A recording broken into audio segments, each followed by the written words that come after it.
I heard the door before I heard her voice. The lock clicked twice. Her heels scraped against the tile like they were fleeing from something. When she said my name, it came out fractured, thin, panicked, unfamiliar. I stayed seated. The apartment smelled of pine cleaner and burnt coffee. The Christmas tree blinked erratically, like a dying signal. I already knew why she was afraid. I just wanted to watch the moment hit her. I didn't look up when she said, "We need to talk." The hook always comes late. By the time they realize the trap, it's already sprung. I remembered the sentence that started it all because it landed clean, no stutter, no apology. She stood in the kitchen with her phone in her hand and delivered it like a verdict: "I'm taking her to her real father. You're just the stand-in. Deal with it or file for divorce."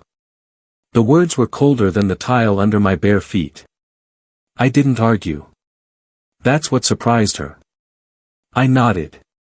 I smiled. I told her to have a safe flight. She didn't see the calculations running behind my eyes. I loved that child.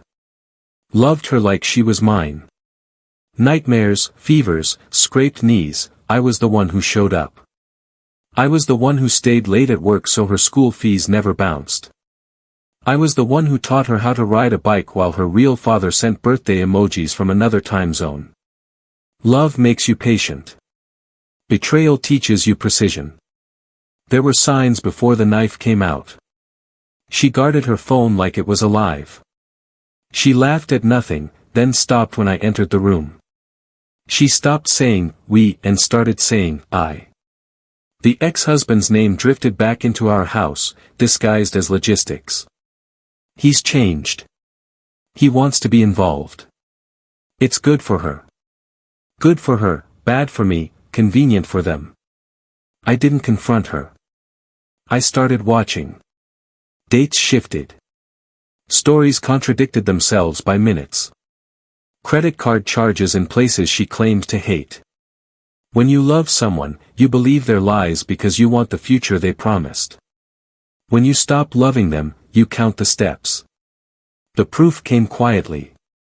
A synced laptop, a forgotten password, messages that didn't pretend to be innocent. They planned Christmas like a rehearsal dinner. Flights booked under a shared email. Hotel rooms with 2 beds and a view. A joke about how I'd finally get out of the way. That was the moment the pain went cold. I felt it drain out of me like blood leaving a wound. What remained was focus. I didn't cry. I built a list. The Australia transfer had haunted my inbox for 3 years. Higher pay, stock options, jurisdiction shift. I declined every time because she said distance would break us. I accepted it in 10 minutes. I let HR think it was ambition. I let her think it was obedience. I signed documents she never asked to see. She left for Christmas believing she'd won. She kissed my cheek like a reward. She told me not to be dramatic. She took our daughter's passport without asking. She didn't notice the empty folder in my briefcase. I moved fast because slow revenge gives them time to adjust. I closed joint accounts. I separated assets using clauses she'd mocked when we signed them. I notified my lawyer and her employer quietly, precisely, about conflicts of interest that couldn't survive scrutiny. I filed emergency custody with evidence that didn't need interpretation. I uploaded messages, timestamps, flight records. I didn't add commentary. Facts are louder when they stand alone. The plan never felt like anger. It felt like alignment. I boarded the plane with nothing sentimental. Australia wasn't an escape. It was a vantage point.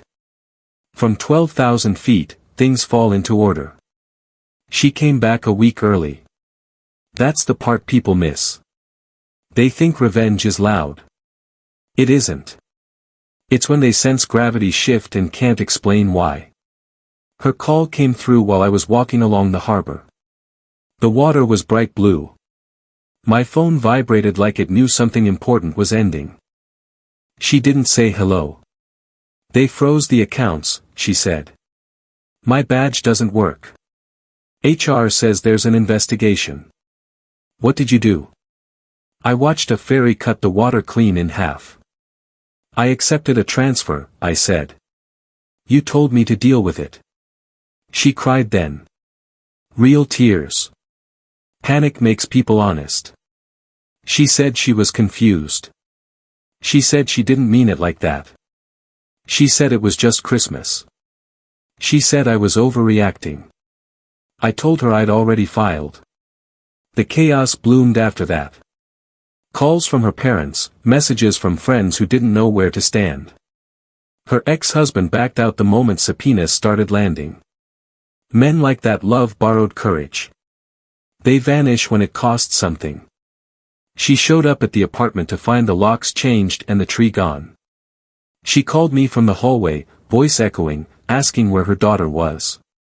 I told her she was safe. I told her she was with people who showed up all year, not just on holidays. The courtroom was quiet. That's where the real climax happens. No music, no shouting, just paper moving from one hand to another. She tried to speak. The judge didn't let her. Evidence doesn't need a performance. I stayed calm while her world collapsed in increments. Job suspended, custody restricted, reputation bleeding out through polite emails. Consequences don't roar, they suffocate. Now she stood in the apartment, panic peeling off her in layers. I finally looked at her. She looked smaller. The confidence was gone. She asked me how I could do this to her. I stood and said the truth, you did it to yourself. I just stopped holding it together. Afterward, I didn't feel triumphant. I felt clear. Revenge isn't about watching them hurt. It's about restoring balance when someone mistakes your silence for permission. I live near the water now. The air is clean. My days are quiet. I see my daughter's drawings on my fridge during the weeks she's with me. She laughs the same. She sleeps better. Betrayal teaches you something simple: love without respect is a loan they'll never repay. Control isn't taken with force. It's reclaimed with timing. I didn't raise my voice. I didn't argue. I moved. And when the panic came, I was already gone.